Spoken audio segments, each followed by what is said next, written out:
Hello and welcome to the show. Today's question: is there such a thing as an obnoxious business person? Or rather, are you an obnoxious business person? The reason why we're looking at this question today is because people say things like, she's just a pushy salesperson, or that guy likes money too much, when it comes to describing people in the entrepreneurial space. So, those kinds of comments give the impression that it's not good to be pushy, or it's not good to like money or to talk about business all the time. So, we're going to be looking at all those issues today. Is it bad to be pushy when it comes to sales? Is it bad to be obnoxious when it comes to business development? Is it bad to do either when you're promoting your business, promoting your side hustle, looking for investments or whatever it is?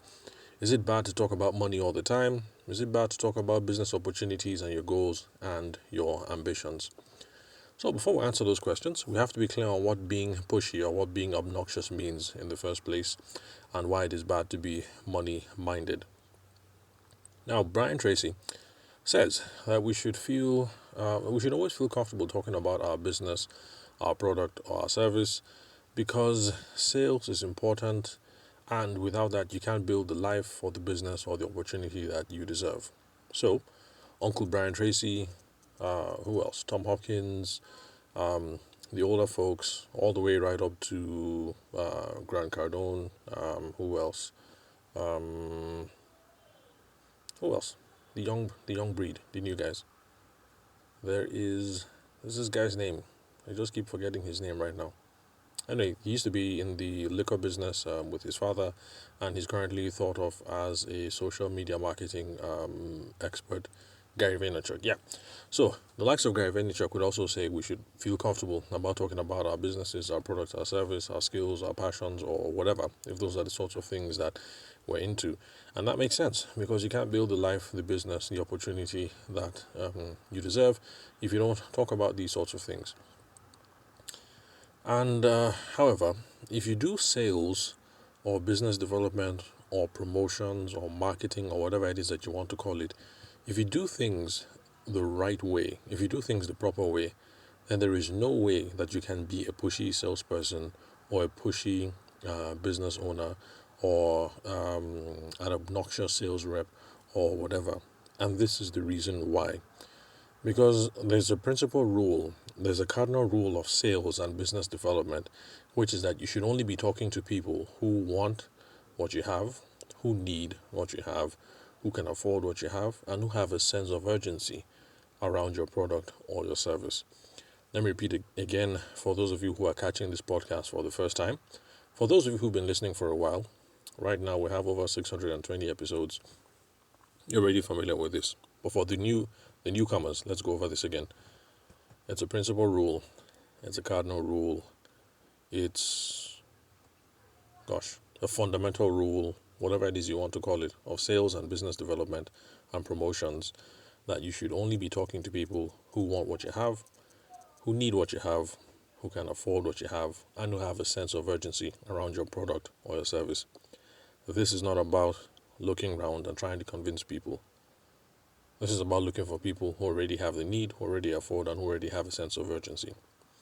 So if people say that you're being pushy, it means that you are ignoring this cardinal rule. When you're talking about a want or a need, that means we should only be looking for people or talking to people who are already interested in what we have or who are facing difficulties that our product or our service can solve. It's not just a matter of problems or difficulties, because there are some products where people buy them because they have a mission or they have a goal, and your product or service can help them get that and can help them achieve that. So, for those of us who are business consultants, yes, we have people who are facing problems, and that's the reason why they're reaching out to us. But then again, on the other end, for those people who sell fashion and wigs and fancy watches and things like that, those are more aspirational.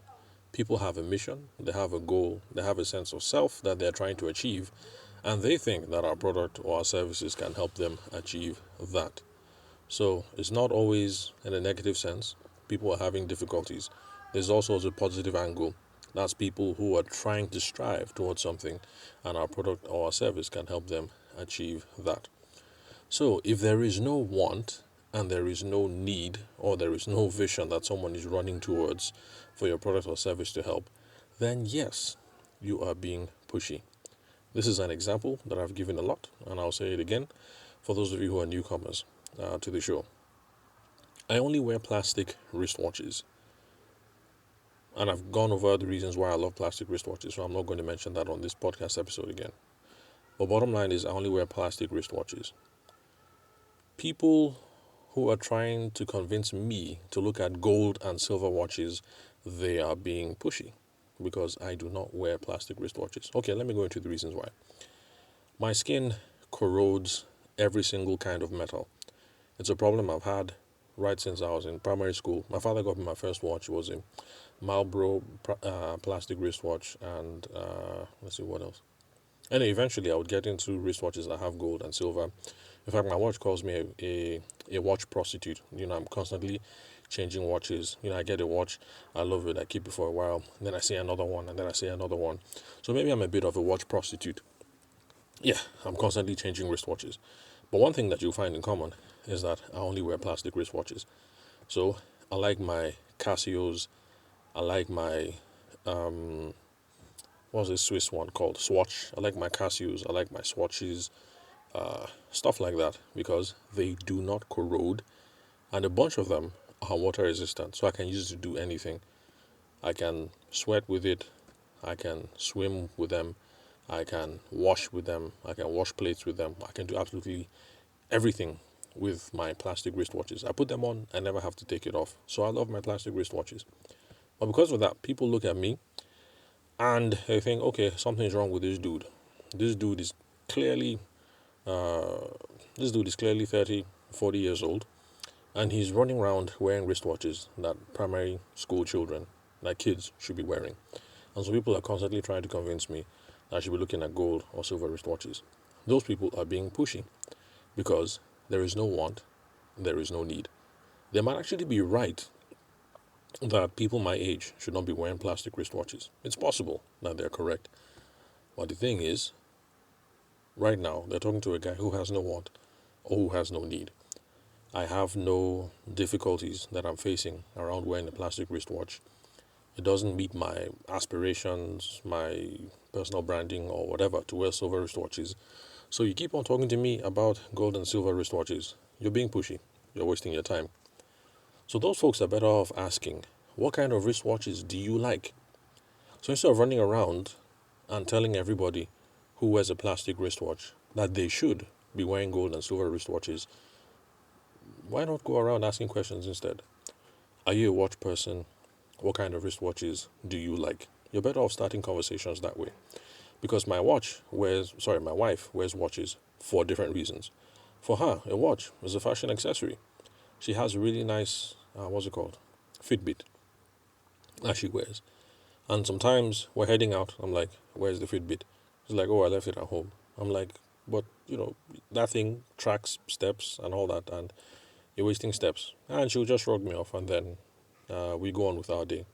But then, if she's going to work or going out, the Fitbit is one of those ones that you can customize the straps. She'll change the strap to match her clothes or to match the bag or to match the shoes or whatever. And yeah, she's going to wear the Fitbit now because for her, a watch is an accessory. For me, I'm looking at much more practical reasons why I should wear wristwatches. So, if you're running around talking to my wife, talking to me, and you're coming at that whole gold and silver, you're an adult, you're a big boy, you're a big girl, this is the kind of thing that someone your age or your stature should be wearing, you're going to be making a lot of enemies. And yes, people are going to think you're very pushy. You show up at gatherings and people are like, oh, Ogechukwu is here again. He's going to start talking about Rolexes. Can't this guy just give it a break? That's because you're running around trying to slang your wristwatches to everyone. Just ask questions. What kind of wristwatches do you like? What do you use wristwatches for? I notice you're not wearing a wristwatch. How come? That's a better way to start the conversation. It's better than going around and presenting options to people like me saying, hey, senior man, you're a big boy. A big boy like you should be wearing something classy, like this, and then you bring out the gold and the silver wristwatches. So, if you ignore the want or need, you're definitely being pushy. Now, the whole thing about affordability, or whatever, is to make sure that you guys have the same expectations around money and value. Now, let me repeat that. When we're on this afford criteria, we are looking at expectations around money and value. Just like with want or need, this has nothing to do with the reality. So it's possible that, back to the watch thing, it's possible that yes, people my age should be wearing gold and silver wristwatches. Maybe they're correct if you speak to the fashion gurus and the style demagogues. Yeah, they might say that yes, someone my age, this is what I should be wearing. But the thing is, I don't think so. And it's the same thing when it comes to afford. It's about relative expectations around money and around value. Now, value is what's actually being exchanged for the money given. Remember, we're talking about it in a relative sense. So, if you sell wigs, or you sell human hair, or you sell, what's the fancy one? The one that goes all the way down to the thighs, bone straight, or you sell Peruvian wigs, or you sell, what else? Indian hair, and all those kinds of stuff. And the commercial value or the commercial worth of the thing is 300,000 naira. But the person you're talking to is fine with using Dali Yaki extensions at 7K. Now, Darling Yaki is those are extensions that used to be popular back when I was I'll say like maybe like my teenage years. Yeah, they used to be popular. That's what the girls used to use back then. But now, if you are a big girl in quote and you're using Darling Yaki, then you're thought of as being cheap and unsophisticated. But there are some people who, according to them, Darling Yaki is fine. It costs 7,000. Here's the 7,000 naira. Can I have my Darling Yaki, please? As far as they're concerned, 300,000 on a wig, on human hair, on bone straight, Peruvian wig, Indian wig, whatever it is, 300,000. When I have other things to do, when I have school fees to pay, or I could cook for 2 months for that, and blah blah blah. Remember, this is in a relative sense. Then in that case, yes, you are being too pushy, because both of you have mismatched expectations around value. It doesn't matter if the lady that you're talking to has 1 million in the bank account. For her, a Darling Yaki extension at 7K is fine. She puts that thing on, she feels fly, she feels sophisticated, and she thinks she's on point. It doesn't matter that she can afford bone straight, Peruvian wig, Indian hair, or whatever extension it is. So for her, she can't afford it because the value equation is off for her. In that case, if you guys are off the value equations, then yes, you constantly talking about your wigs, yeah, you're being pushy. You're running around talking to people who are absolutely fine with their natural hair or absolutely fine with using Dali Yaki extensions at 7K. Then there is urgency. The idea behind urgency is this: you want to be sure that folks are ready to make a decision soon or at a reasonably determined time in the future. Let's go back to the wedding photographer example that I use time and time again. So let's say a lady just got engaged. No wedding date has been set.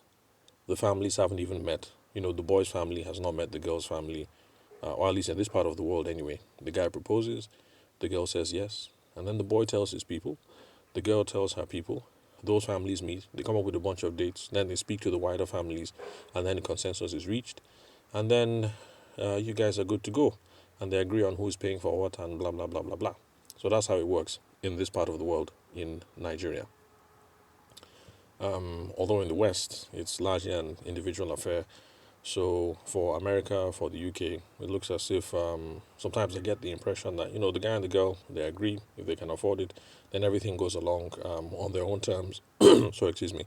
Although in America, I get the impression that there's this tradition around the bride's father paying for a bunch of stuff at the wedding.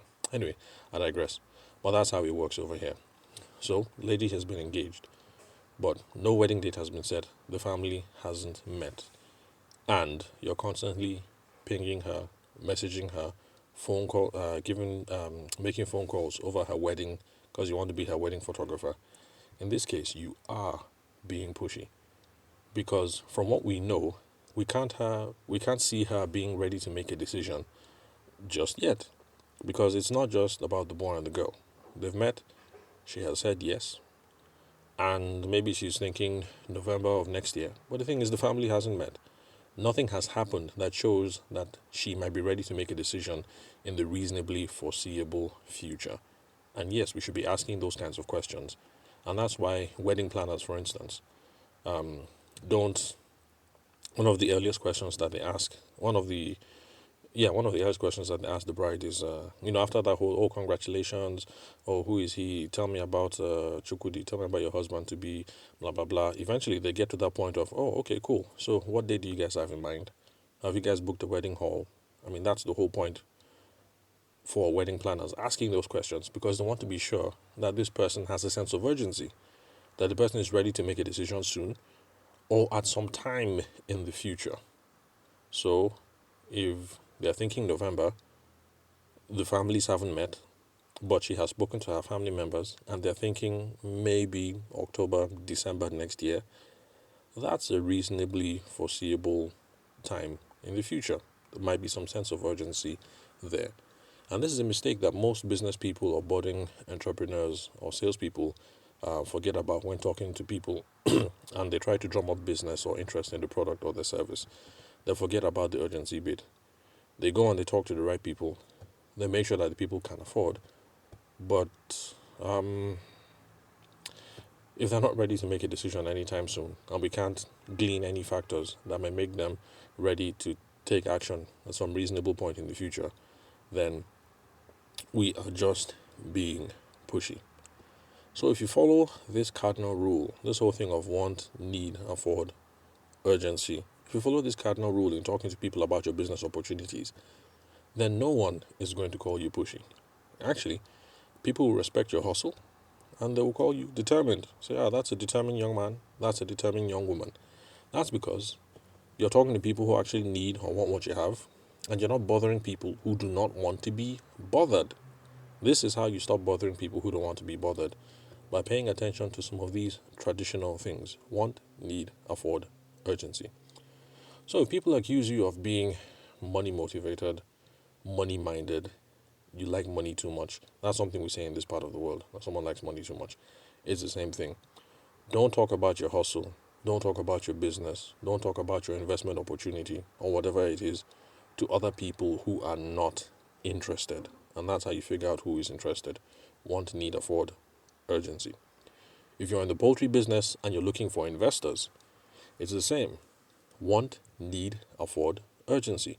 You should only be talking to people who are interested in the agro space with disposable income and ready to invest money somewhere.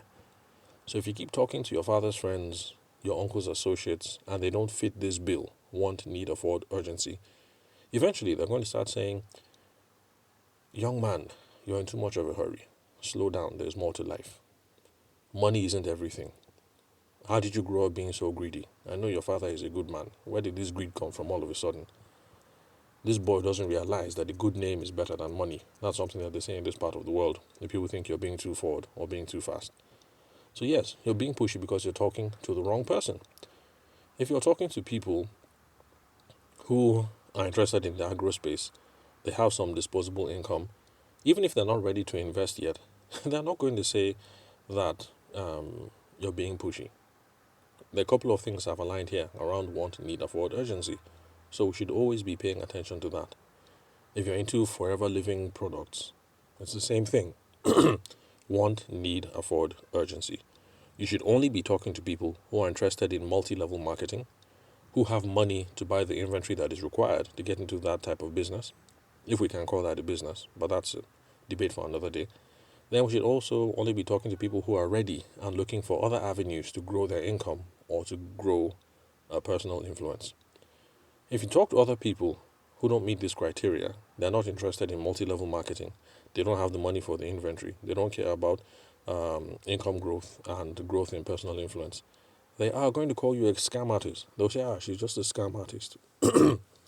She doesn't value trust and meaningful relationships. That's why she's running around trying to get all of us into this whole um, forever living thing. In fact, last year, it was not just forever living. She was into the latest fad and this and this and that and that. They'll say you're trying too hard to hammer. Or in this part of the world, well, okay, trying to hammer, that's what we'd say in this part of the world. Trying to hammer just means you're trying to make it big. I would say that you're a young girl who's trying to grow up too fast and you want to buy flashy stuff. And that's because you're speaking to the wrong people. You don't have want, need, afford, urgency. You're thinking, I have forever living products. Forever living is hot. Let me talk to everybody, or else I'm not going to strike you big. Anyway, this whole thing around multi level marketing, I'm sure you guess what my own opinions are. But let me not go off on a rant on those guys. But anyway, if you're talking to people who want to need, afford, and have a sense of urgency, you'll be fine. So there's no such thing as being pushy, or there's no such thing as being obnoxious if you're talking to the right people. I hope you guys got that. There's no such thing as being pushy or obnoxious if you're talking to the right people. So do people say you're obnoxious and pushy, or that you're troublesome, or you're too much in a hurry, or you're greedy, or whatever? Then what you have is a prospecting problem. You're looking for people to talk to concerning your business idea, your product or service, your investment opportunity, or whatever it is, but you are talking to the wrong people. If you're tired of being labeled as a pushy and obnoxious person, then connect with me on LinkedIn and let's get your money right, and let's help you find the right people for you to talk to when it comes to promoting your business ideas and opportunities. Remember, you can subscribe to the show for free. It's called Sales for the Nigerian Business Person podcast. It's available on Spotify, Google, Apple, Pocket Casts, Anchor, Overcast, or any other podcast player of your choice. If you want to connect with me on LinkedIn, the name is Tavishima Ayede. You need help with the spelling, look to the podcast header once you're done with the episode. You see the correct spelling of my name there and my email address as well. So hit me up, and until then, I'll catch you guys at the next episode.